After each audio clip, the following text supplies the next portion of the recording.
忘记了，我讲的，我说的，这样下去的话，我跟你说，大家一样是一样的啦，全部都是一样的啦，一样的啦。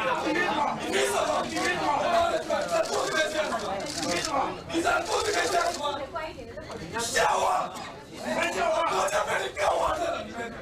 被你搞完了，让你天天脏脏。我跟你讲，脏脏需要学时间的。那每个在搞我，你不可以用那个吗？你到底懂不懂？你懂不懂？我懂，你懂吗？我跟你讲，我一点不懂。拿麦克风的哪里有？不要这样了。我就被你们搞垮了，被你们这些人搞垮的。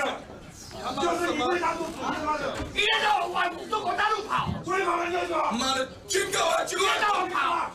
你听不台湾不能被不能够动挡掉，你们什么都挡掉。你们自己考虑的什么玩意？你要这样做？哎，错了，你要错了，你说你来搞坏呀？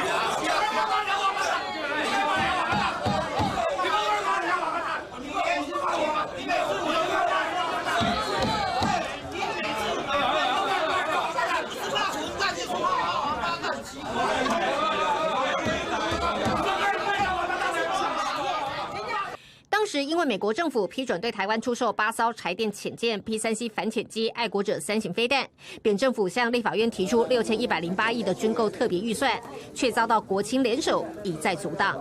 今天阻挡了34次的军购案，到时候高兴的不是我们后代的子孙，是中华人民共和国。但无论民进党如何争取，军购预算就是出不了程序委员会。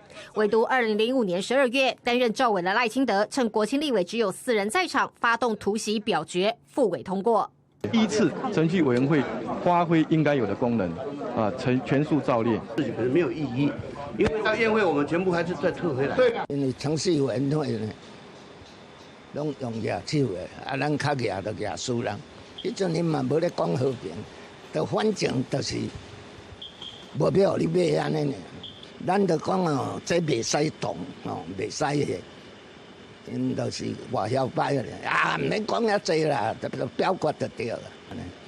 所以咱讲哦，这个立法委员真重要。